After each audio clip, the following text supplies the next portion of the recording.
And hello there! Let's keep your week rolling just right with the right mix of news and conversations. Whether you're catching us online or on TV or even on the radio, hop on and join the chat. I'm Paolo de Rosario.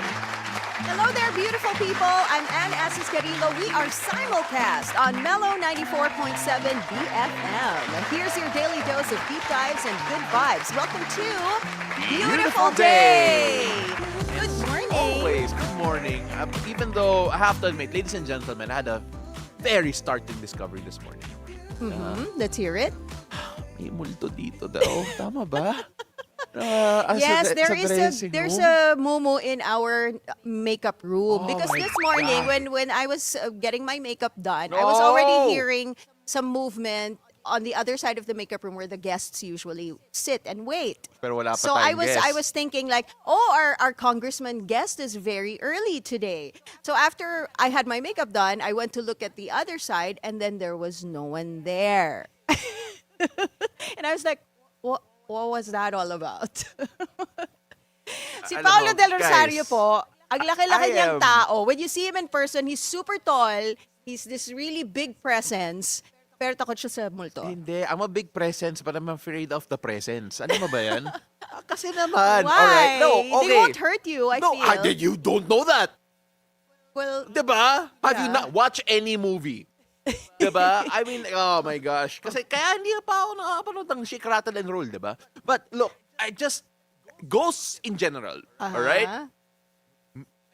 If I can't punch it, what? Wala. Alright? Like, what can you do? But anyway, we got a great show today. wait, ayun, nakasilip sa garden natin.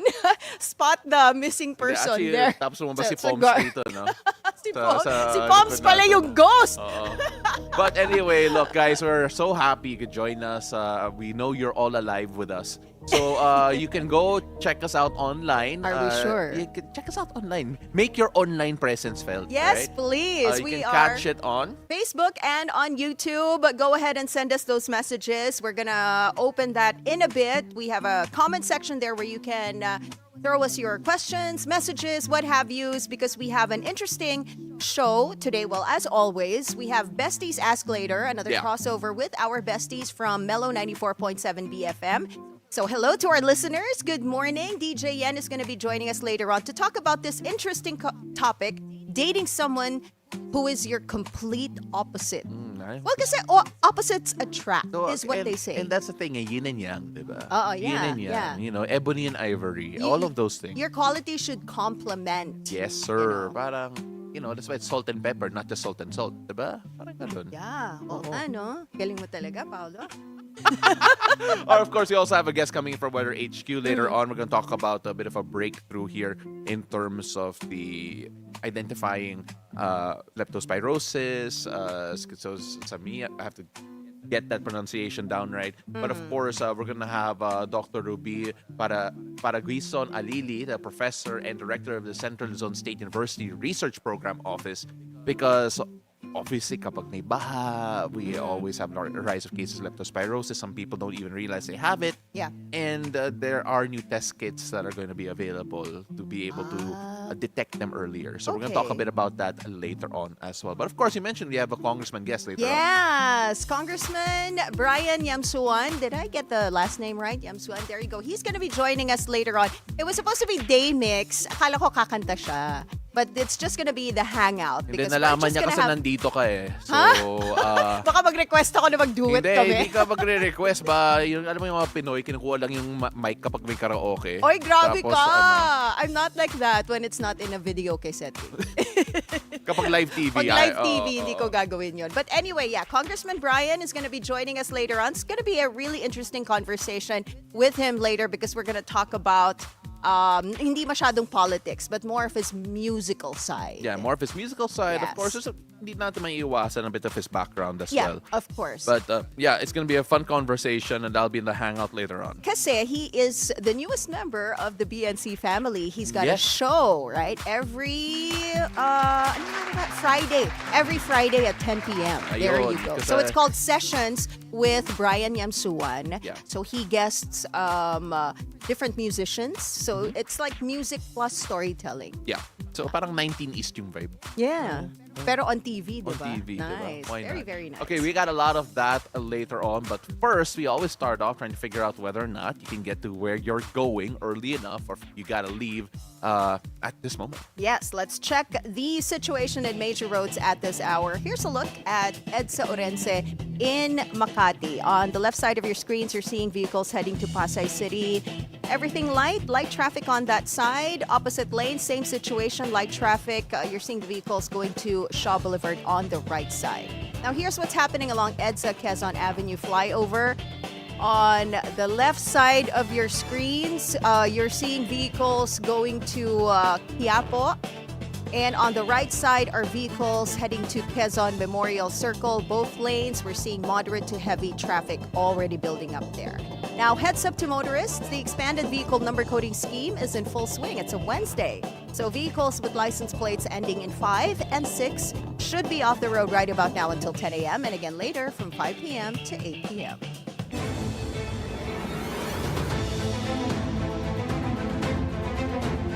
Now, what will the weather be like this Wednesday, Hump Day? Let's find out from Paolo as he gives us today's forecast from Weather HQ. Take it away, Paolo. Thank you so much, Anne. Let's take a look at the local weather because as of 5 a.m. today, the Typhoon Goryo has slightly intensified and was last located 165 kilometers northeast of Itbayat in Batanes. Now, this has a maximum sustained winds of up to 140 kilometers per hour with gusts of up to 170 kilometers per hour. Now, it continues to move west at 25 kilometers an hour. Now, because of its current location, Tropical Cyclone Wind Signal number 2 is in effect over Itbayat in Batanes. This means very strong winds of up to 88 kilometers per hour are expected, strong enough to make walking difficult, push you around, and even knock down small branches. Now, for the rest of Batanes, signal number 1 is raised. Residents should expect winds of up to 61 kilometers per hour, which may blow lightweight objects around and make outdoor movement just a bit harder. Now, Goryo is expected to keep moving west-northwest. On its current track and its current path, it may hit the eastern coast of southern Taiwan later today, then leave the Philippine Air Responsibility this afternoon or in the evening. Now, it is likely to stay as a typhoon until it makes landfall in Taiwan, then gradually weaken after its landfall. Now, aside from the strong winds, heavy rains are also expected due to Typhoon Goryo. Now, Pag-asa has issued a yellow rainfall warning advisory in Batanes and Cagayan. Now, this means that moderate to heavy rains are expected with rainfall amounts ranging from 50 to 100 millimeters within the next 24 hours. Now, such rains may cause flooding in low-lying areas and possible landslides in mountainous or hilly terrain. Now, residents in those areas are advised to remain alert, monitor weather updates, and please take the precautionary measures.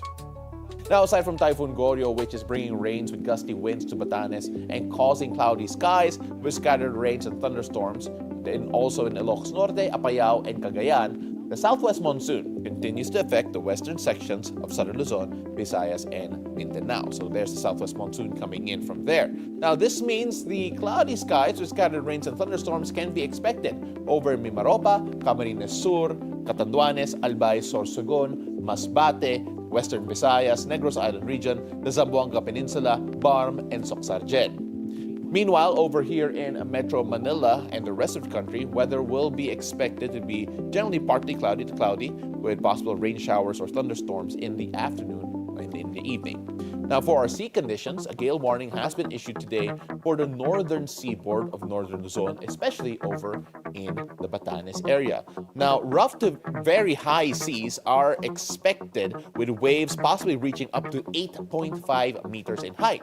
Now, in the extreme northern Luzon, you can expect moderate to rough seas that are forecasted due to Typhoon Goryo, with wave heights reaching up to 3.5 meters. Now, for the rest of the country, though, you can expect light to moderate seas with wave heights up to 1.5 meters. But that is it for Weather HQ at the moment. And back to you. Thank you so much, Pao. Now on to our headlines. Senate President Cheese Escudero says he is being singled out following reports connecting him to one of the top 15 contractors for government flood control projects. SP Escudero admitted that one of his campaign donors for his 2022 senatorial run was Lawrence Lubiano of Centerways Construction and Development Incorporated.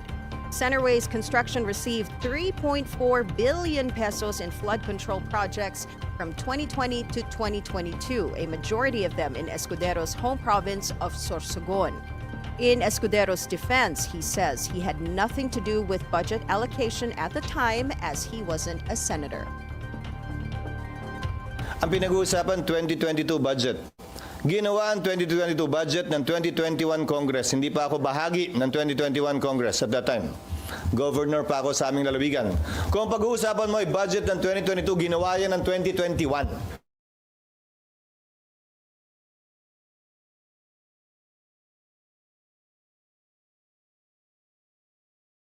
Proyekto ng lalawigan noon ng Sorsogon kung saan procuring entity ang Sorsogon Provincial Government. Wala kaming kinalaman sa National Government Agency procurement. Kabilang na ang pagbabayad. Hindi nga ako bahagi ng Kongreso. SB Cheese adds that Centerways received less than 1% of the total flood control projects and that this is just a demolition job to remove him as Senate President. PR job na nakatuon laban sa akin at tulad ng babala na isang kapwa ko senador na ito'y gagawin upang tiyakin na maalis ako sa pwesto at nang pag-final muli daw yung impeachment ay wala na ako dito pagdating ng February 6. It is stated in Section 95 of the Omnibus Election Code that candidates are not allowed to receive donations from individuals or companies with government contracts. Now moving on, Senator J.B. Ejercito calls for justice on the so-called ghost flood control projects. Kailangan talaga may managot at mayroong masampulan dito na talagang kailangan panagutan yung kasalanan para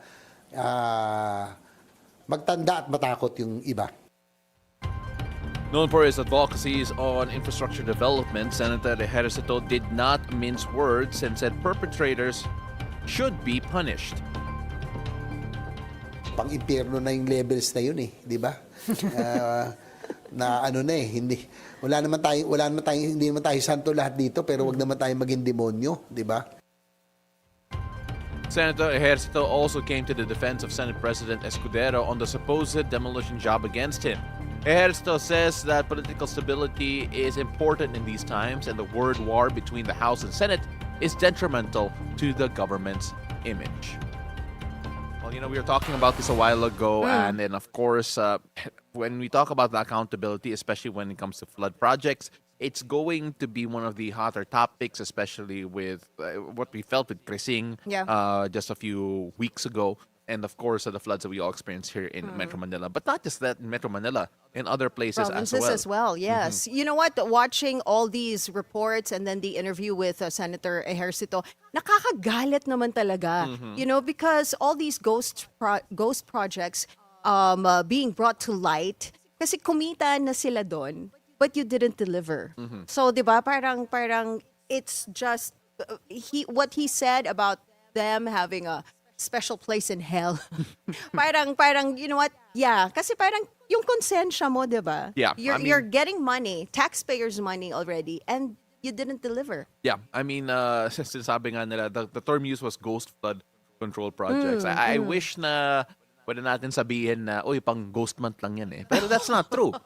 Unfortunately, it happens all year-round. throughout the year, yeah. Then alala lang natin kapag may baha ulit. That's right. Unfortunately, that has been the case. We have seen more efforts, especially from the private sector, to try and address the flood control problems in certain areas. I think most famously recently, si Ramon Ang, si RSA offered. Pero syempre, even that has had some pushback from certain people when it comes to how much private individuals should be part of this as well. When the government should also play a big role when it comes to that. So yeah, tignan natin kung anong mangyayari in the next few weeks because hindi to mamamatay. And we are still. I hope that these investigations are happening. I hope that meron siyang kahihinatnan. Yeah, and again, we will be encountering more extreme weather events. Yes. In the next few months. It's not going to be a surprise considering kung saan tayo sa mundo. And of course, how many typhoons normally end up crossing the Philippines. Kaya let's see. Let's see if there's going to be any short-term improvement first and foremost. And then of course, yung mga long-term projects natin kung whether or not we will have more productive ones or even a better master plan and of course more accountability sa mga proyekto nito. And of course, we are going to keep all our viewers updated on these matters because we're always present. Moving on, Palace Press Officer Claire Castro slammed Vice President Sara Duterte for her frequent trips abroad, saying they do nothing to solve the country's problems. Castro said the Vice President is the only one who stands to benefit from calls to oust the President. She added Duterte should have explained her confidential funds long before the issue reached impeachment. Hindi po sagot ang pagbabiyahe para masolusyonan kung may problema man ang bansa. Hindi po trabaho ng Vice Presidente at wala po sa konstitusyon na kailangan siya magbiyahe para siraan ang Pangulo at para hilingin sa taong bayan ang pagbagsak at pagtanggal sa pwesto ng Pangulo. Now, a daughter's heartbreaking rant against East Avenue Medical Center has gone viral, blaming the hospital's alleged incompetence for her father's death. Shaira Bugarin claimed some doctors and nurses were hard to reach, rude, and made mistakes that worsened her father's condition. The hospital says it understands the family's grief, calling the post a wake-up call to improve processes, and is now investigating the incident. EAMC also says it is open to dialogue with the family, while some staff may insist, many of them still work professionally despite the overcrowding. And you have to feel for the family, Yes, and you our have to feel thoughts for the and staff prayers, as our well. condolences Yeah. to the family of Shira after her father passed away. But last night, this was reported on Agenda, and Pinky and Willard, they actually talked about this.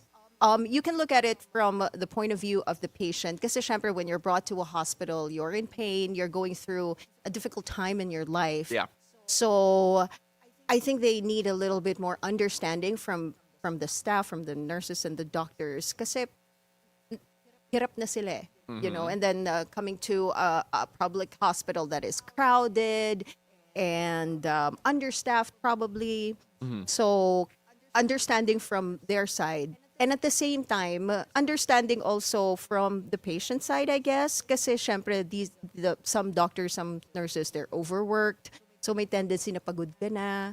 And yun nga, she's complaining na umiirap pa and not really accommodating them. So Yeah, I mean, like if you take a look at the specifics mentioned by the post, again, this is all alleged details. Yeah, Because to be honest, I don't have the complete facts when it comes to the side from EAMC. It says there every 5 days lang nag-visit sa ward yung doctor nila for neurology, and of course that would not be ideal. Syempre, you'd like to get Yes. them more daily. I do not know the load of this Doc P or what could have been done better, to be quite honest. At the same time, I also understand yung high emotions ni Chaira. yeah, I mean, yeah, the family. just losing a family member. Yes. Feeling mo kasi when we're at the hospital, when anyone's at the hospital, syempre they prefer yung priority, or they would Yeah. like the priority or not, or even the time, right? The time, and the attention. and I understand that if they feel that the time wasn't afforded to them,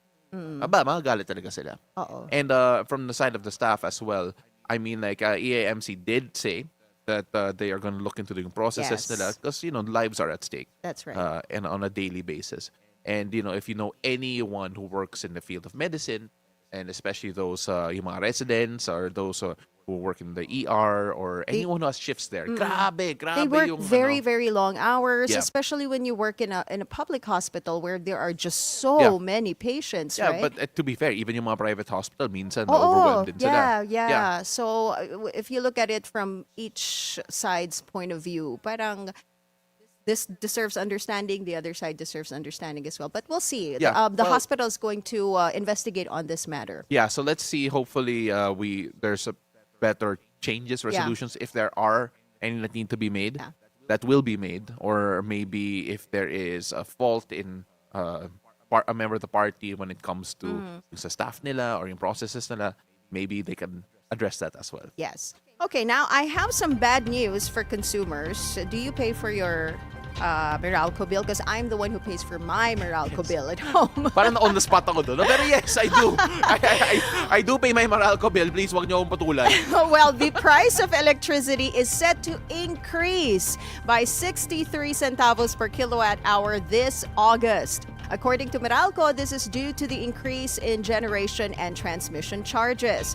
Meralco says that the typical household, which consumes 200 kilowatt hours per month, can expect an increase of 125 pesos to their electric bill, while it will be as much as 313 pesos for those who consume 500 kilowatt hours per month. Now, in world news, all eyes are on the two first world leaders as they meet at this week's Alaska summit. U.S. President Donald Trump and Russian President Vladimir Putin are expected to talk Russia-Ukraine ceasefire. But the White House on Tuesday tempered high expectations. White House spokesperson Caroline Leavitt said the talks will be more of a listening exercise for the president. Trump said Ukrainian President Volodymyr Zelensky may be invited to a future meeting with Putin to honor both parties. In other news, a clash between animal welfare groups and the public ensues in India. India's top court had ordered authorities in the capital Delhi and its suburbs to relocate all stray dogs to shelter within 8 weeks. This comes after rising cases of dog bites, especially among children. Authorities report nearly 430,000 cases of dog bites across India in January. However, animal welfare activists criticized the top court's ruling, citing lack of infrastructure. They argue there are no shelters that could handle thousands of street dogs of Delhi.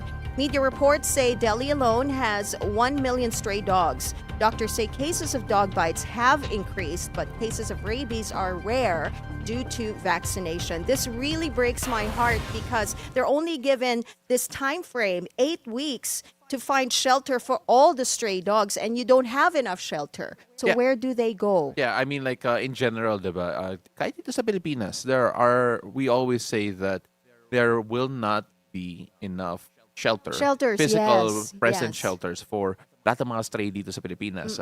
From the dogs, the cats. India, obviously, I wish I knew all the numbers to be precise. I've never been. But at the same time, it feels like same problems. Diba? Same problems when it comes to housing these stray animals. And that's the reason why That's why adopt, don't shop. Yes. And at the Because same all time, these strays, they need homes. yeah, and that's why Anne has 16 cats in her house. Actually, hindi nga niya mabilang eh. We're not sure if it's 16. I'm not Baka nga really sure 18 eh. anymore kasi nanganganak yung iba eh. So I think baka Baka madami pun mo pa. na. Ang hirap, they're feral. I can't even touch them. Di ba I told you ayaw nila magpahawak. So what can I do? So, do they live in your house or do you live in theirs? You know what? Let me think about that. All right, so we'll move on. So All sports right. muna tayo. Sweden's Mondo Duplantis has done it yet again, breaking his own pole vault record with a 6.29-meter jump at the Hungarian Grand Prix over in Budapest. Now, it's the 13th time the double Olympic champion has set a new mark, improving his previous best by 1 centimeter. The 25-year-old had looked a little off of his best form, missing his first attempt at 6.11 meters. After Greece's Emmanuel Karales retired, having failed twice at the same height. The Swede had the bar raised to make his usual world record attempt. Duplantis now heads to the Silesia Diamond League, where he set another world record just last year. The guy's the Michael Jordan of pole vaulting. And I talked to EJ Obiena about him, and he was like, you know what? He's a different breed. And his tagline is "Born to Fly." Born to fly. And that's what he does. It's incredible. I've seen him live. It's just mind-blowing how easy it is for him. Now, moving on, because good news for Gilas Pilipinas fans, as the tip-off for their FIBA Asia Cup quarterfinal is at 7 p.m. Philippine time. This is the earliest tip-off for Gilas, which had most of its games played beyond midnight in the Philippines. Now, the bad news, They are going up against a tournament favorite, Australia. Now, Australia is currently undefeated in the FIBA Asia Cup. In fact, they have yet to drop a game since their first participation back in 2017. Now, the Aussies are led in the tournament in scoring by NBL standout Jalen Galloway, who averages 18 points per game, while 2024 Olympian and former NBA player Jack McVeigh is also expected to make an impact. This is the first time the Philippines is meeting Australia in senior-level FIBA competition since the infamous 2018 brawl in Bocaue, Bulacan.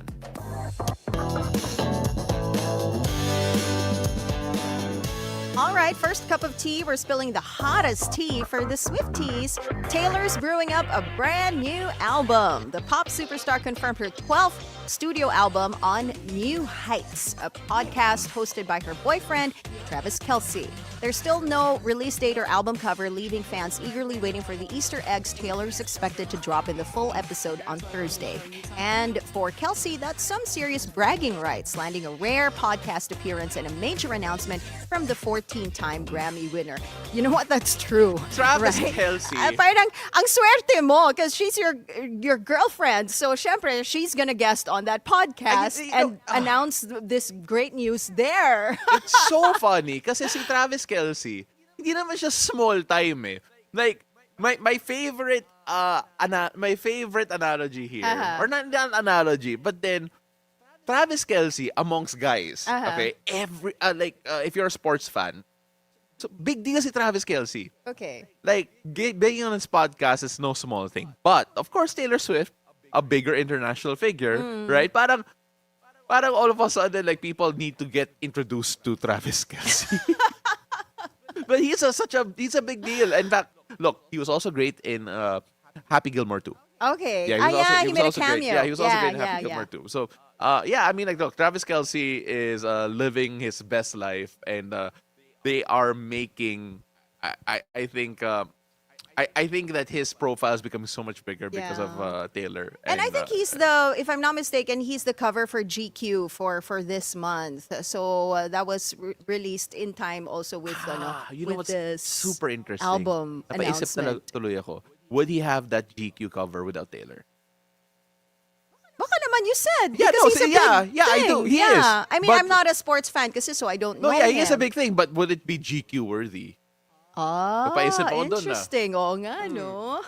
All right. While we think about that, here's our second cup of tea. The nominees for the Filipino Academy of Movie Arts and Sciences 2025 have been announced. This year has a three-way tie between Green Bones, Mamay, and Topak, leading with 10 nominations each. Celebrating the best in Filipino cinema since 1952, the FAMAS Awards are the oldest film industry award-giving body in the Philippines. The 73rd Awards Night is set for August 22 at the Manila Hotel. Grabe, 73rd Awards Night na ng FAMAS. Oo nga eh. It's been there for that long. Yeah, You know what? I'm only 35. Oo, grabe. It's older than us. Can I emphasize us, diba? Yeah. But you know what? Every time there's an award ceremony coming out, I always look at who are the nominees for best. Aside from Best Picture, I always look at Best Actor and Best Actress. So for Best Actress, we have Marian Rivera there, nominated for Balota, Julia Montes for Topak, Rebecca Chuanunsu for Her Locket, Judy Ann Santos for Espantajo, Catherine Bernardo for Hello, Love Again, and Araminay for Mamay. For Best Actor, we have Dennis Trillo for Green Bones, Vice Ganda, and the breadwinner is Arjo Atayde for Topak, Alden Richards for Hello, Love Again, Kelvin Miranda for Chances Are You and I, and Aga Mulak for Uninvited. Wow, the lineup is just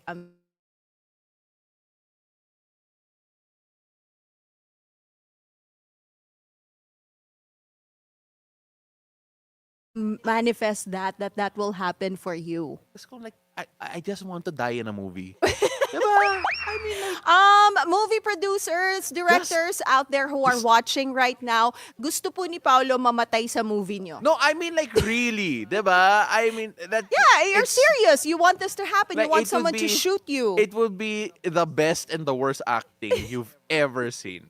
Like, only because sobrang excited ako. Okay. But, my gosh. Yeah, I mean, like, congratulations to all the nominees. Can't wait to find out Yes. who wins. And, of course, syempre, it adds to our list, diba? Uy, award-winning to. Like, you'd want to see it more. Yeah, of course. Oo. And the awards night is happening on August 22, so we're sure to update them on Yes, the list sir. of winners on that day. Now, that's our tea for this morning. Pao, it's time for another crossover to brighten up everyone's day. Later on the show, DJ Yen of Mellow 94.7 BFM joins us later for Besties Ask. We've got an exciting topic for you guys, dating someone completely different, yay or nay? Ooh. Don't miss our bestie hangout. Don't go away. Beautiful day. We'll be right back.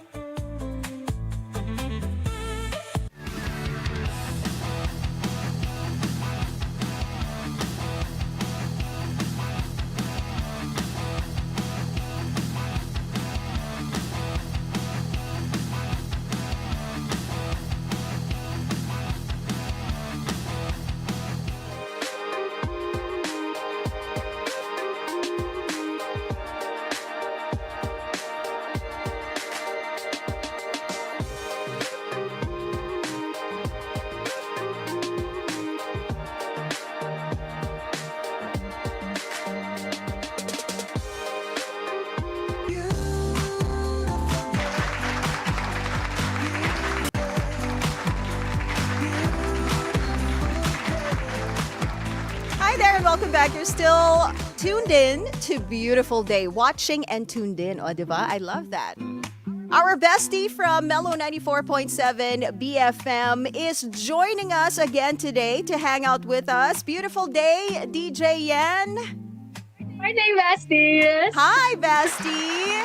So, our topic today on Besties Ask, dating someone completely different, yay or nay? Bakit lagi puro dating yung ano nyo, yung questions nyo for Besties Ask? Pero Oh, taken it's just lahat a ng tao dito. coincidence. Ha? It's Just a coincidence. you know? Okay, because the last time we talked about dating an old soul versus dating a modern soul, diba? So now naman, dating someone who's completely opposite. You're complete opposite. Now the question is, do opposites really attract? DJ Yan, let's start off with you. How do you feel about that? I would say opposites attract. Maybe somebody wants to experiment. Oh, I meet someone who's the complete opposite of what I do. Maybe I just want to see what's the fun in this. Like, what's the hype? Is it true or not? I feel like it does. Well, you know, it's so interesting kasi I actually agree with the whole opposite attract thing simply because if someone's too similar to myself, ako personally speaking, it's hindi naman boring, but then it's a bit predictable. Right? You know what I'm saying? Okay. Kasi syempre, you know, you do all the same things. It's nice to have the same hobbies, the same passion even from time to time. Pero you also need time that's just yourself, in my opinion. Okay. So you need something contrasting Yeah. to make it a little bit more exciting. yeah, and ako, I like learning about yung passion ng partner ko. And that's normally not what I have. Kaya Okay. may konting education doon. Ikaw, Ann, you're married. Are you opposite with your husband? We have similarities and also we have contrasting traits. So, ayan, nag-isip tuloy ako. Bakit Oo. biglang ako na naman yung nasa spotlight? I thought we were gonna ask Yen. Yeah, in a bit. Don't worry. Mamaya, kawawa siya sa atin. But go ahead. But, I remember one trait. He's not very vocal about his emotions. When we first started dating, ganun siya. When he's upset or when he's tampo, he doesn't talk about it. You know, parang he just keeps it inside. But me kasi, I was raised in a family that's very vocal about how we feel. We always hug Yeah, each other. maingay ka, yeah. Hindi naman maingay, but but it's okay to voice out how you're feeling. So, yun, that's something that he learned from me. So now, vocal na siya. Okay. about- Yen, I mean, like, you have a partner as well. And do you feel na opposites kayo? Oh my goodness, no. I feel like we're just the same person, Ayun. but he's just an elevated version of whatever I am. An elevated version. Hoy, don't sell yourself short, ha? No, like what I mean is, example, I'm a pretty chatty person. I'm so he's everything, chattier? I really think it. He's chattier. He's more curious in a lot of things. So it's just the same person, I'm telling you. All right. So we have a few tips here that we have for dating your opposite. Yes, kasi At to- wala si Coach V. Wala si Coach V, so we're just shooting at the hip here. Hindi natin alam kung gagana to o hindi. Pero yeah, we have quite a few here. But I'm gonna list them down, then we can just siguro talk about Okay. the ones that we feel could work. Okay. So work best rather. So one's accept each other. 2 is talk honestly. 3 is meet halfway. 4 is stay curious. And 5 is use humor. I wanna start off first with yung meet halfway. Kasi ito yung kailangan Yeah. both parties need to come together. I always say yin and yang, that Yes. you have to come together Yeah. for that to happen. Pero are there any interests or hobbies na you have a heart or kailangan talaga mag-effort ka to be part of yung mundo na yun for your partner? I think you have to make an effort. I mean, if you want your relationship to work out, Yeah. you need to adjust, I guess, to how your partner is and vice versa. So, kailangan, complementing each other, yung differences nyo, di ba? DJ Yen, how about you? I mean, like, you said that he's more curious than you. How do you match that curiosity? More curious. Ask questions about it. I try my best to learn whatever he's curious about. I think it's super helpful also, given the nature of my job, of course. So whatever I learn from there, I can just apply it to whatever I do now. At I DJ guess Yen, you just always really have talk. to ask questions. DJ Yen, you always Yeah. talk, but do you talk honestly? Wow, ano to? What? Bakit parang ganun Do you ang talk question? honestly? Listen? Yes, of course. You have to listen as well. Come on. You know, there's this 2025 survey in UK naman to, but it surveyed partnered adults who revealed that 40% admit their partner is not their type on paper. You know what? Coach V used that term before. Yet they are happily together. So they're complete opposites, but they're happy in their relationship. So 40% of these couples and a full 57% believe that opposites attract. So I guess your yung type on paper. Oo. Parang, I guess, contrasting. Parang, probably that's not the type of person you've pictured yourself ending up with. But then you ended up with that person, and then it still works. Not your type on paper. DJ Yen, Yes. type mo ba on paper yung partner mo ngayon? I guess. This is a long thing. I know. Most nag-isip siya. boxes. Checks most Checks boxes. most boxes, yeah. Okay. Oh my gosh, this Yeah. is so like the Materialists, this conversation. Have you seen Materialists? You should watch it. I haven't. Oh yeah, you should. Kasi if the person checks all the matchmakers boxes, then they believe that it's a perfect match, and then they match them together. Is there such a thing as a perfect match? Well, I guess sometimes. DJ Yen? I don't think so. Oh. I guess you just have to learn how to adjust. You know what? Adjustment, that's so true. Mm-hmm. Kasi even if you're similar, if for example, you date someone who's very similar to you, you will still discover something that's completely different from who you are. May Okay. madidiscover na at madidiscover ka na, okay, ganito pala siya. Mm-hmm. You know, those little traits. And then you adjust kasi you want to work out, you want to make things work. So yun nga, that's where the tip comes in, meeting each other halfway. And the tip number 1, accepting each other. Yeah. 'Di ba? Yung accepting each other, siguro may limits din yun diba? Kasi, syempre, there are some things people can get along with and not, you know. Okay. Some parts. I mean, Okay. like, siguro, I think there also has to be a limit. What I mean is that there has to be a limit also in what you're willing to accept. Right? Like, So where do you draw the line? no, exactly. That's really interesting, right? You have to be okay with the lines that they draw. Okay. Very, very shallow example. Very shallow Okay. example. I love bananas. Like, okay? Super Okay. shallow example to Uh-huh. Like, I love bananas. I love it on my shakes. I make or whatever. It's always part of So mahilig ka sa music. banana bread. Yeah. Oh Okay. gosh, yeah. So my partner now hates banana. She hates the smell of it. Oh, She hates the seriously? taste. One time I had her taste my shake and she hated it. Like she literally gagged and she got mad at me for not telling her there was a banana on it, right? Okay. I'm like, pero syempre naman, I try to attack her with as much of banana whatever as possible. She hates that. She hates the fact that I don't like that I like a certain thing, but then she lives again. Very shallow example, right? But then at the end of the day, like, it's not, that wasn't a red flag for, that wasn't a barrier. But there are some things that someone does like Yeah. that people think, oy, that's really not for me. That's really not No, for our hindi talaga relationship." siya mag-a-adjust. Yes. Yeah, So, yeah. I mean, like that's a bit difficult. And that's where the acceptance comes in. Yep. So I won't do that, pero I accept you. Okay lang sa akin yan. Basta wag mo lang ipilit sa akin yung bananas. No, exactly. Ikaw kasi you're Exactly. doing it on purpose. Oh yes, no, sorry. I just really wanted to talk about bananas today, to be honest. Pero DJ Yen, is there anything that you had a hard time accepting about your partner? That you eventually did, or yung mga tipong like, okay, sa'yo na lang yan?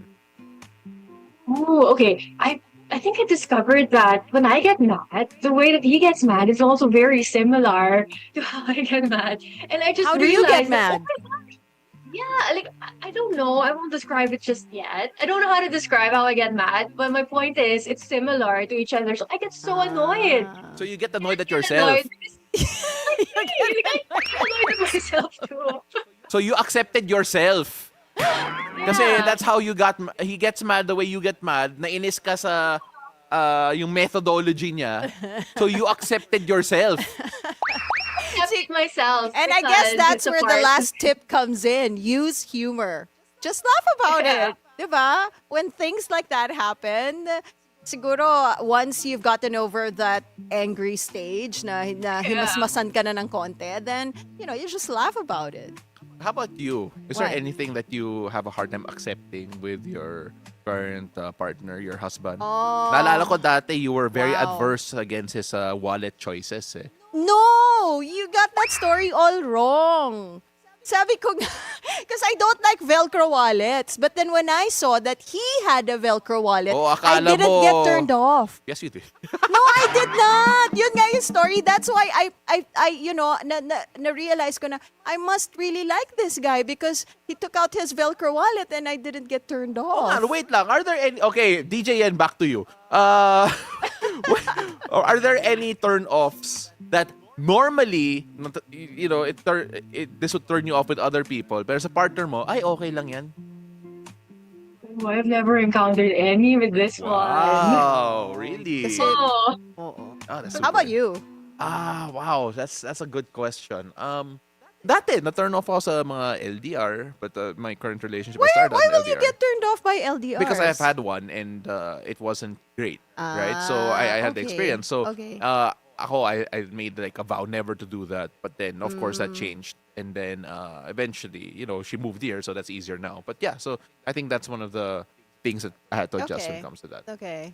All right. But then, DJ Yen, how does it feel Yeah. being in the hot seat in general today? it's okay. I mean, Sanay? Sabi nga niya, before the segment started, she said, I don't want to talk about my love life. And then we told her, now, sorry, I said- everyone on this show will have to Yeah. confess. Yeah, we're gonna... I know. I'm like an honorary bestie right now, so I have to. Ano say yes honorary? to You are- whatever you are guys what? wanna do.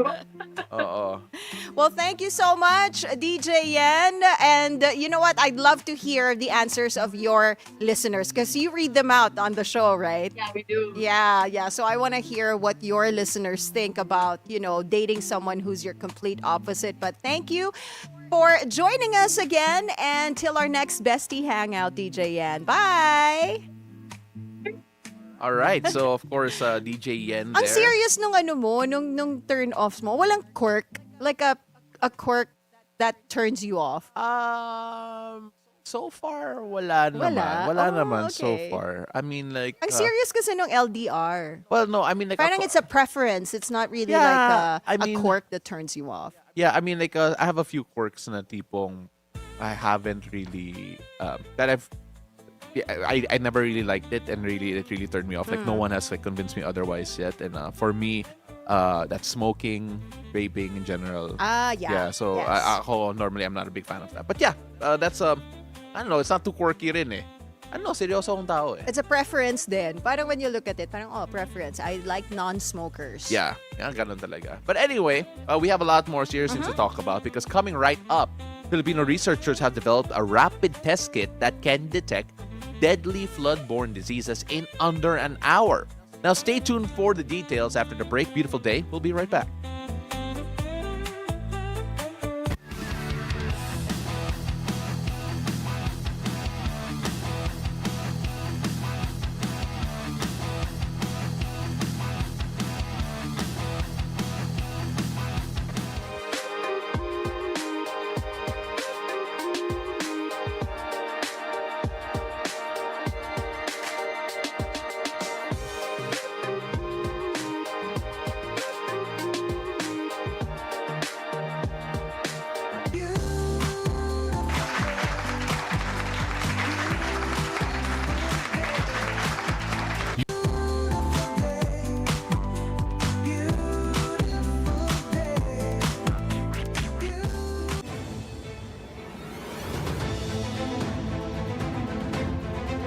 And welcome back. You're still watching Beautiful Day. This is Weather HQ. Now, in flood-prone communities, invisible threats like leptospirosis and schistosomiasis lurk in murky waters. Now, a breakthrough from Filipino researchers offers hope. A rapid on-site test kit from CLSU and the DOST-PCHRD that detects these deadly diseases in under an hour. Now, to learn how it works and how it can save lives this rainy season, we're joined via Zoom by Aldrin M. Corpus, a Project Technical Assistant 2 at CLSU. Magandang umaga, Aldrin. Welcome to Beautiful Day. Aldrin, could you hear us?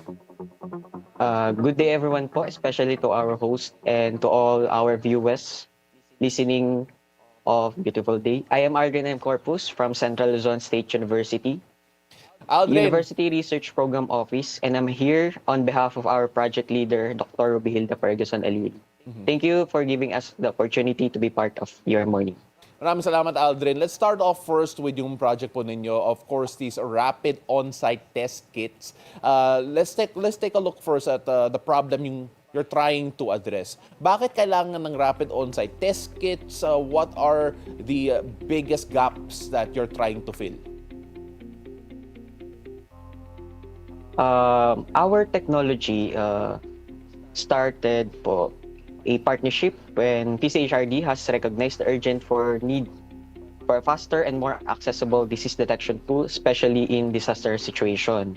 CLSU's Molecular Biology and Biotechnology Laboratory had prior experience in developing field-ready biosensors for agriculture and health. Seeing this capacity, DOST, PCHRD tapped us under disaster risk reduction and management for health programs to create detection kits specifically for Schistosoma japonicum and Leptospira, which cause serious public health threats during flooding po. Gaano katagal usually yung proseso trying to detect leptospirosis compared to, if I'm not mistaken, 45 minutes using these rapid test kits? Normally, how long does the process take and how quickly can we get results with yung rapid test kits po ninyo? And yung accuracy po niya, at what percentage are we looking at?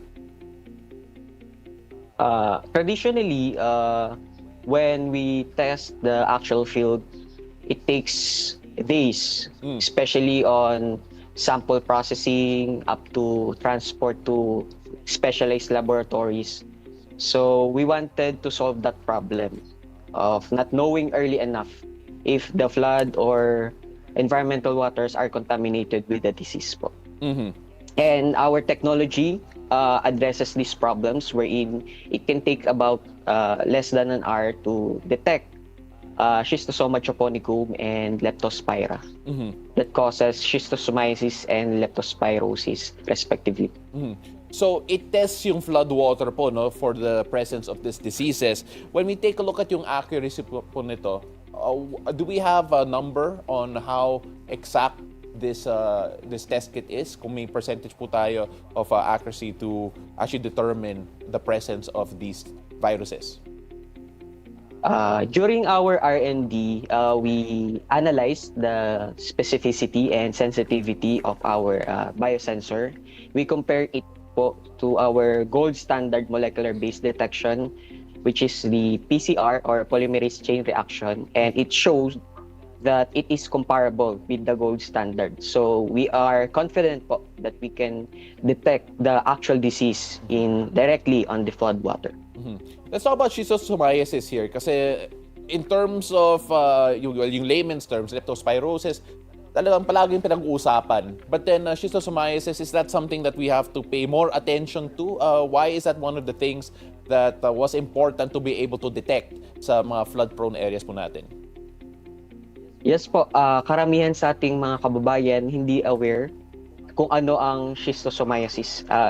This disease is common in regions like Eastern Visayas, wherein most of parts of Leyte and Samar is infected or has risk of infecting these diseases.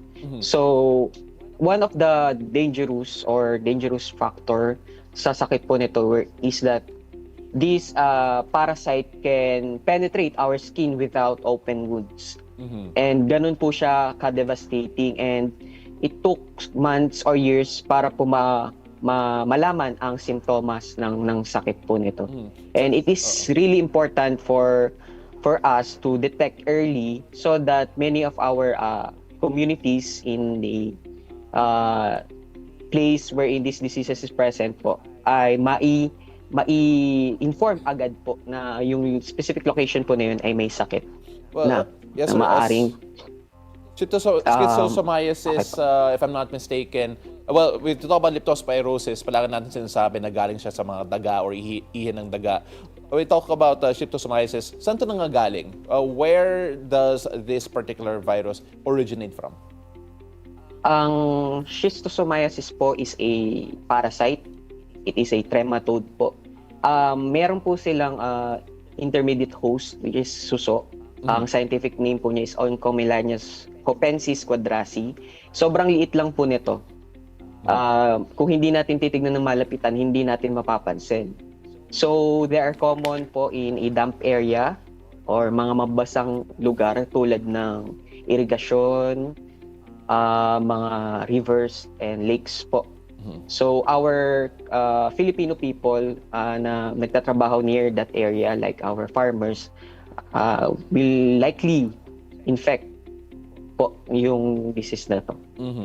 And of course, I'm not going to try to pronounce yung scientific term po ng suso when we talk about where schistosomiasis has come from. But let's talk about yung cost nito. If I'm not mistaken, 4,000 pesos per kit para sa rapid test kit po ninyo. When we talk about yung cost effectiveness po nito, comparing it to current laboratory testing, just what are the differences there?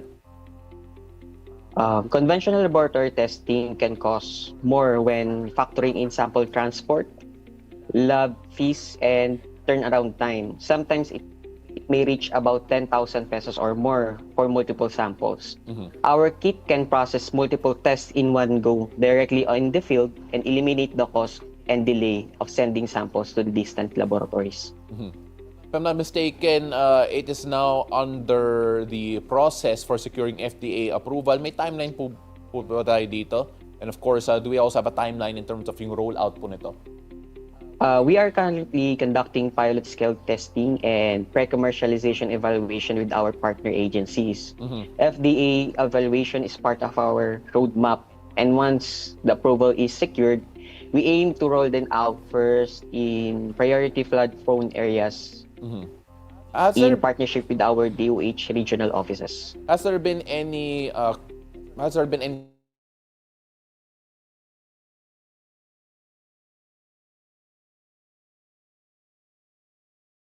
to specific LGUs po, may nag-reach out na po ba?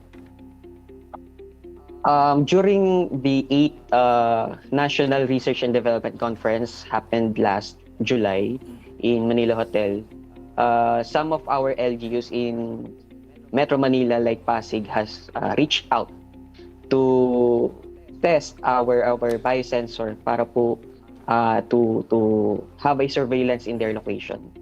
And also in terms of schistosomiasis, Eastern Visayas CHD or Health Center for Health Development of the DOH also reach out.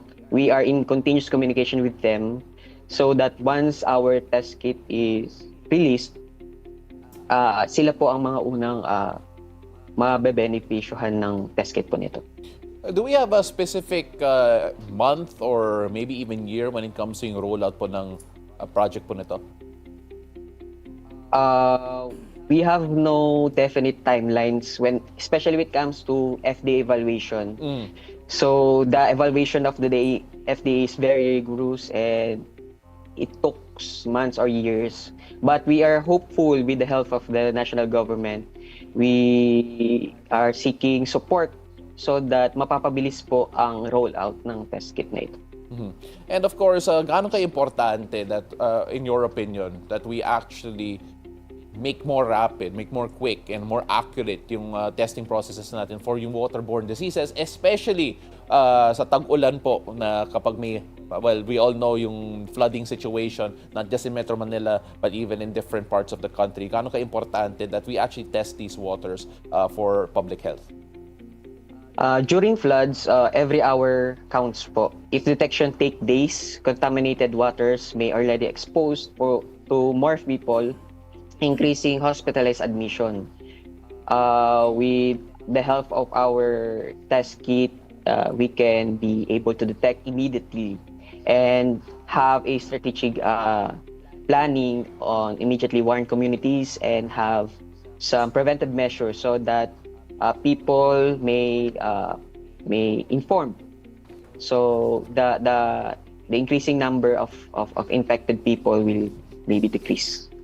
Ladies and gentlemen, he is Aldrin M. Corpus, Project Technical Assistant 2 at CLSU. Maraming salamat, Aldrin. Thank you so much for sharing your time and your insights, and good luck with the rollout of these rapid on-site test kits. Maraming salamat po. Maraming salamat din po. Alright, that's it for Weather HQ at the moment. And back to you. Thank you, Pao. Now it's time for us to find out what the stars have in store for us today. Let's hear it from our resident energizer and feng shui master, Hans Kua, in our horoscope of the day. Take it away, Master Hans. Good morning! Beautiful day with me, Bilyonaryo Master Hans Kua. Ito po ang horoscope ngayong araw ng Wednesday, August 13. Simulan natin sa mga pinanganak ng Year of the Rat. May darating na pagkakataon. Don't let it pass you by. Yellow at 4. Kaya kung tayo, magandang araw para magbenta ng pre-love ng mga items. Blue at 6. Kay Tiger naman tayo, kung parang trabaho na ang relasyon nyo, baka wala na talagang itong saya. White at 2. Kay Rabbit naman tayo, mag-relax ng likod. Baka sumusobra na ang stress. Silver at 5. Kay Dragon naman tayo, kung hindi na kayang ayusin, ayusin mo na ang sarili mo. Yun ang mas importante. Self-love. Green at 1. Kay Snake naman tayo, look out! May kasamahan kang pwedeng maging sanhi ng delay. Tan at 9. Ito na! Man, Kev the Horsey, bawasan ang pagpunta mo sa mga convenience store. Dagdag ipon din yan. Gold at 7. Kay Ship naman tayo, magsimula ng listahan ng mga gagawin. Huwag hayaan ang sabay-sabay na gulo. Pink at 8. Kay Monkey naman tayo, huwag mong hayaan ibuli ka sa sarili mong relasyon. Stand up for yourself. Violet at 3. Kay Rooster naman tayo, may matagal ng kliyente na muling lalapit. I-welcome mo siya. Green at 6. Kay Dog naman tayo, huwag umutang ng walang pangbayad. Page at 4. Kay Year of the Pig naman tayo, tapusin ang mga papeles bago maabutan ng malas na dala ng Hungry Ghost Man. Cream at 5. Paalala lang, ito po'y patnubay lamang. Ang tunay na swerte ay nagsisimula sa pagiging totoo. Abangan araw-araw ang Horoscope of the Day dito lang po sa Beautiful Day with me, Master Hans Kua. Thank you as always, Master Hans Kua. And tomorrow, he's going to be joining us live on the show. I am so excited for that. But why is he here? Kasi August. August month na kasi. Ladies and gentlemen. August. You know what? I thought it already started, the Ghost Month. Hindi, may mumulang sa dressing So room. meron palang particular, yun lang. Oo. Matagal na yun hindi lang nung No. August. No. Last Stop year it. pa, actually. Stop it. But oh my yeah, God. he's gonna be here tomorrow to talk about Ghost Month. And ngayon ko lang nalaman na hindi pa pala nag-start yung ghost period. So it's starting, kailan ba si 23. Kong nagsabi? Yeah. 23, August 23. So we'll find out more about that, what you need to do from a Master Hans perspective. And, Lumalabas lang yung mga ghost projects ngayon. In ghost anticipation. In anticipation of the start of the Ghost Month. Di pa ako nakaka-get over na may mumu sa dressing room natin, okay? So, I want to move on from that. Wait, before we move on, can we just say hi real quick to our friends joining us on Facebook? Menchi Jose says, nag-umpisa kayo sa Ghost with Paolo, then ghost projects from the government. Is it because August is the ghost month? Probably, Menchi. actually. And Danka Victor Salamanca, you know what? Danka sent us a really long message, pero the gist of it is sana may kahihinatnan yung investigasyon na yan. Yeah. Because we were talking about all the investigations on the flood control projects, on these contractors. Yeah. So, we're always going to be talking about Yeah. that, especially ngayon that there has been a crackdown, right? We have seen more and more about the contractors, the processes, and even some of the people involved or allegedly involved. Kaya Allegedly tingnan natin. We're gonna find out kung sino nga ba yung magiging ghostbusters out there sa mga I love ghost that. projects na to. I love that. All right? Yeah, I know. Like, people should coin that. All right? Galing siya dito. All right? So, anyway, let's move on because we have a new show to talk about. A new show brings us tunes and stories right here on BNC, the Bilyonaryo News Channel. After the break, we talk to the passionate musician and politician behind it, Congressman Brian Yamsuan. Don't go away. Beautiful day. We'll be right back.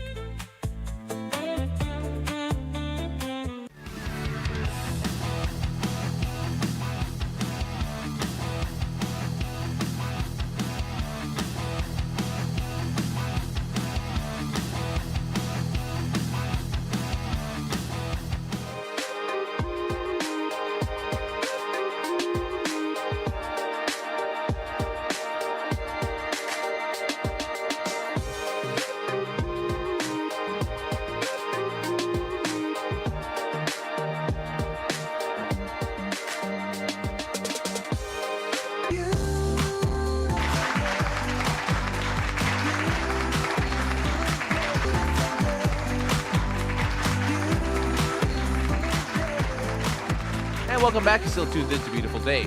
Now, newly minted Congressman shares his back-to-back milestones in politics and music.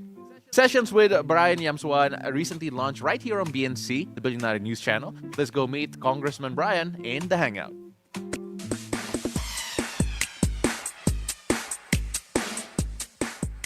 Brian, beautiful day. Thank you so much for joining us. It's a beautiful day for all of us, and thank you, Pao. Thank you, Anne, for having me on your show. Of No, we course. love it. We were Thank expecting you for being here. for a while. We tried so hard to get you on, and we're happy to find you worked out. Of course, congratulations on your new show dito sa BNC. How has that been going so far? And of course, how long have you wanted a show like this dito sa BNC? Actually, it started as a parang passion project ko lang.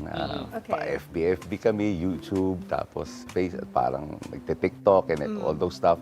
And then, yung passion project ko na tulungan yung musicians and also yung passion ko, yung pagkakaroon ko ng banda, yun na nagsimula ng lahat. And then, napansin ako ng Bilyonaryo News Channel management na, uy, parang pwede to parang wala kami musical program. So, that's, yung talk nagsimula doon and then, nakita nila yung concept and then, okay pala. So, that started it all. And actually, ito, parang it's super happy ako dahil na-recognize yung ginagawa namin and it became a show. And Bilyonaryo News Channel pa. Yeah. Kumbaga, ito na yung Bilyonaryo Channel, parang ito na yung parang nagsisimula ng lahat ulit ngayon. All the stars are here.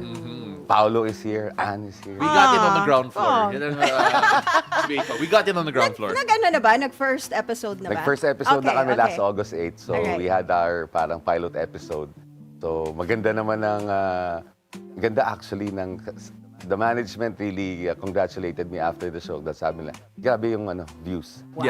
Grabe yung traction. Parang 6,000 Because you were live singing viewers there. Yes. Hindi ka kumanta dito, Kong. We were expecting you to sing Oo nga eh. So, pero pang-hype sana ng Masyado viewers. maaga. Masyado maaga. masyado maaga. Pero mamaya, malay mo. We'll see. Mamaya, yes! Kapag sobrang na-warm up. Ready naman yung Kahit mga... na kapela lang, pwede na. Yeah. Kasi diba, you gave me a reason. I like that. Oh, I love that. Pero, Kong, I mean, like we talk about your passion for music. Siguro not a lot of people realize that you had it. Maybe some too, or was more into the know sa music scene. Pero paano yan nagsimula for you? Actually, I first gave out the story during my interview here with Attorney Karen Jimeno. Okay. I told her na yung dad ko kasi was a musician. So yung passion ko for music started there. Okay. Bata pa ako, yun na yung kinakistan ko, musika because my dad's job is a musician. So nakita ko yung parang interest ko rin na parang natutulog na ako sa likod ng drum set ng daddy ko kahit na maingay. Isipin mo, bata ako. Ganun ako ka-daddy's boy nun. Kaya lahat ng parang naging idol mo, di ba? You look up to someone when you grow up. And Yeah. my dad was one of them. And then, only child ako.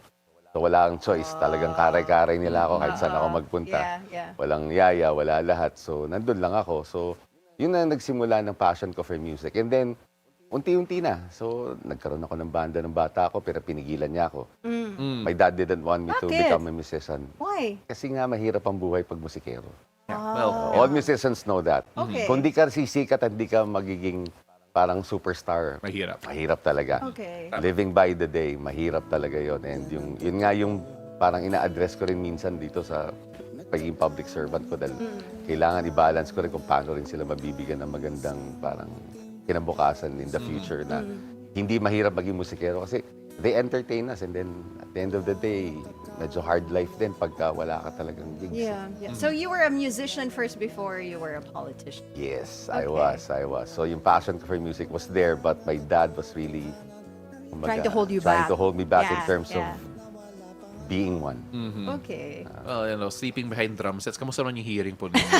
Okay naman. Okay naman. Hindi naman ako nabibingi pag may mga kontrobersya sa Kongreso. Let's talk about Tama naman. Let's talk about your band. Yes. It's called Yam Jam Live, correct? Yes. Yam Jam Live, Okay. yes. And sabi mo may gig ka later. Oo, may gig ako later sa, pwede ko ba sabihin kung Oo, saan? mag-promote ka na. Sa Bar 9 sa Mulito, Alabang, may gig kami later, 9 Okay. o'clock. We'll be performing there together with another band, yung Sidetrack. So, kung gusto nyo kami mapanood ng live, nandun kami mamaya. And my band started out as, yung friends ko sila eh. Yeah. Okay. During the pandemic, nung panahon namin ni Speaker Alan Peter Cayetano when he was Speaker of the House, di ba nag-pandemic? Nung medyo walang gig yung mga musikero, ginawa namin, we helped them to survive. And then after that, kinontinue namin, nagtayo kami ng parang isang maliit na lugar dun sa Taguig na parang dun sila tumutugtog. And then that's where I met them. And unti-unti na namin binuo yung banda, nakabuo kami ng banda, and then that started Yam Jam Live. So because of the passion that we did nung helping them, sila naman parang to return back, tulong din tayo sa iba. So it started as a passion project, and now, naging full band na siya na talagang full-time kami na magkakasama. Okay, you're the lead vocalist. Yes. But do you play instruments also? I play the guitars, I play the drums. Ang Pero galing. hindi, One-man band.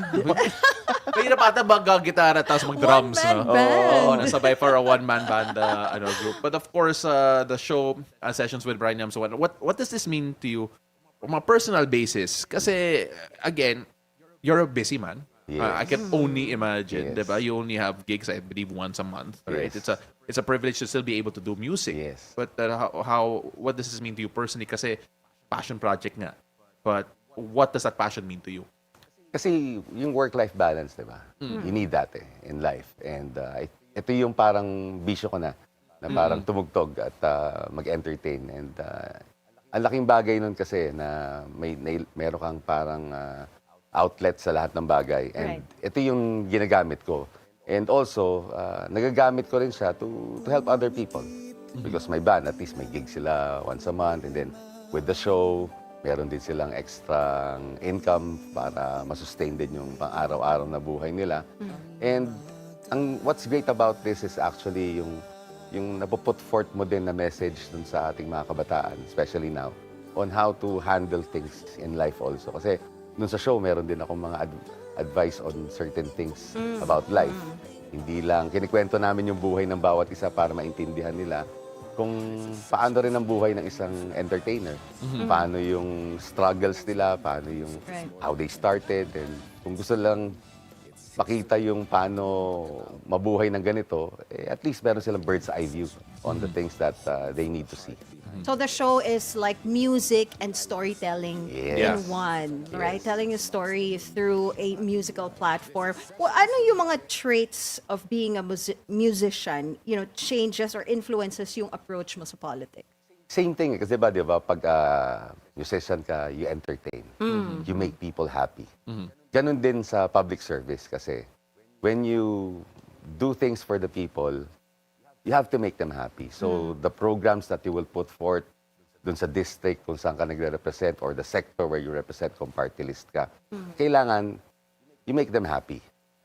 Importante yung gumawa ka ng mga proyekto na makakatulong sa buhay nila. And same thing with entertainment. Sabi nga ng mga kaibigan ko di ba, when you sing, you want people to either laugh or cry or remember something, di ba? Yeah. And ganun din kami sa public service. When we do things, we want people to remember us.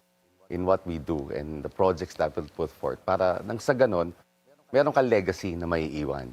And that's the goal of a public servant, na to leave a legacy sa ating bansa so that pagdating ng panahon, maalala ka ng tao na siya to. Si Brian Yamsuan to. Diba? It's funny kasi when we talk about working with music, it's rarely a solo project. You always have to work with a team, you always have to work with people, and sometimes you have to collaborate with others. When you take a look at yung approach nyo sa politics and yung musical background ninyo, is there any comparison or is there anything that you find similar to collaborating with people na minsan you have to, pero minsan mahirap talaga in terms of like hindi nagma-match yung boses ninyo or hindi nagma-match yung approach ninyo? How does that affect the way that you collaborate with certain individuals? Ganun talaga sa politika. Minsan di mo kakampi mayor mo, minsan di mo kakampi yung governor mo, hindi mo kakampi yung congressman mo. It happens. But at the end of the day, it's how you blend it. Parang sa kanta, parang sa boses, di ba? Yung blending. Yung baritone, pag pinagsama mo dun sa minsan maganda na tunog. So it's a matter of blending your strengths together so that you create good music, you create good policies, you create good programs for our people. So, yan lang yung buhay eh. Parang lahat ng bagay hindi naman pwedeng magkasundo lagi. Lagi may differences yan because every person has his own opinion on certain things. And ganun din sa artist, di ba? Minsan may mga hindi mag-collaborate talaga dahil hindi sila magkasundo. Pero when they do things, when you have a producer that will direct you, kung ano yung tamang landas yung dalawa, minsan nangyayari. And that's also what happens in politics. Kailangan may middleman lang na kailangan mag-patch, di ba? Ng mga bagay-bagay. So, ganun din yung music, yung industry and yung politika. Kumbaga, if you compare it. Kaya ako, it's very fortunate for me that I have both worlds. Pero Kong, before Anne starts asking you to have a duet, Oh no!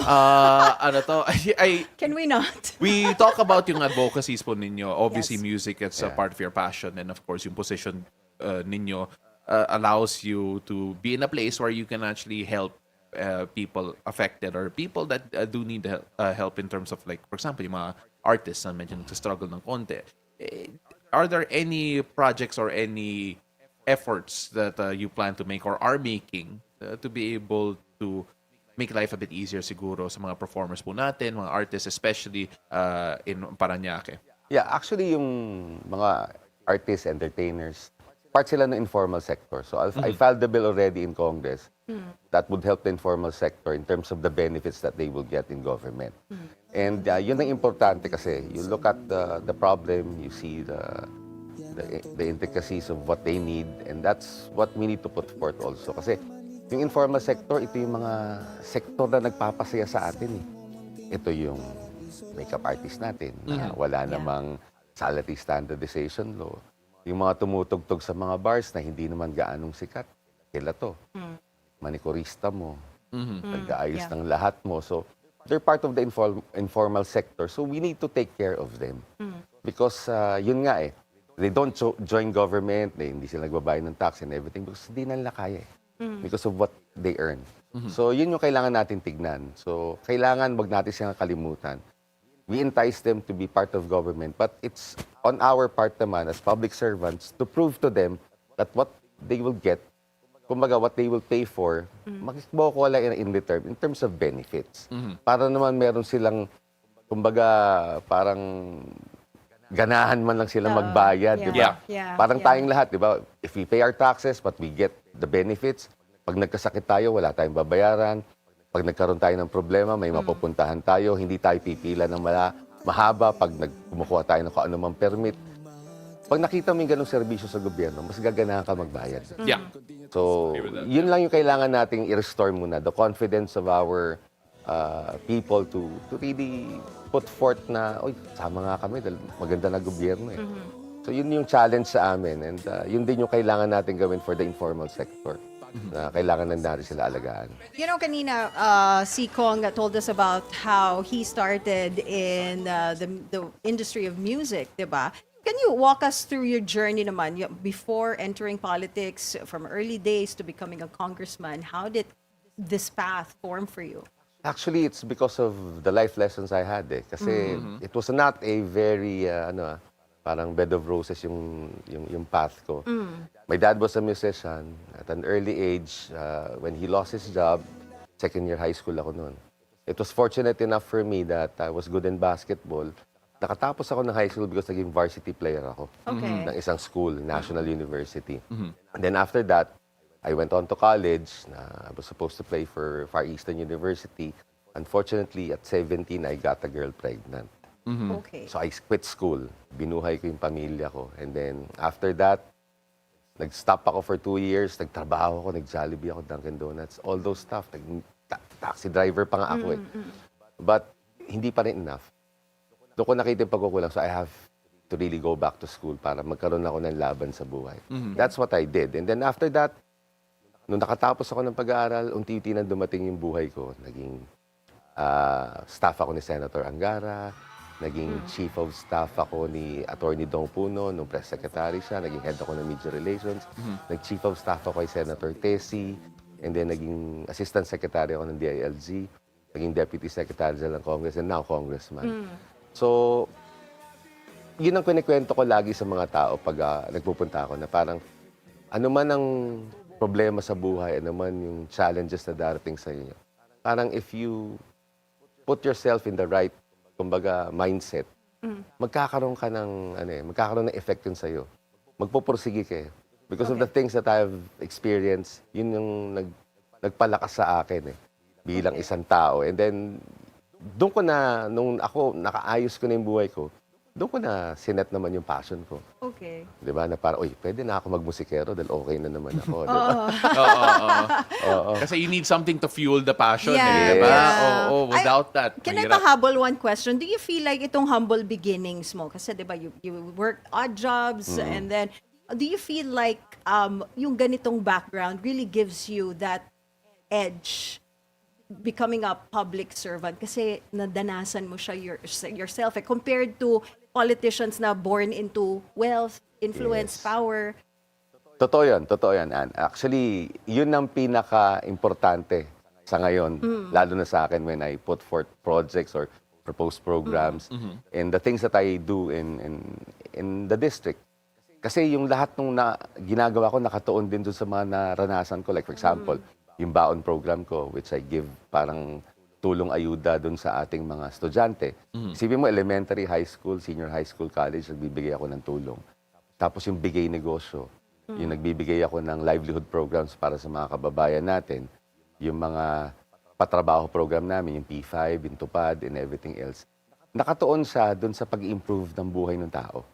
Hindi siya yung project na basta nagbigay ka ng ayuda, okay na yun. Because you've experienced it yourself. Okay. Kaya gusto ko silang matuto.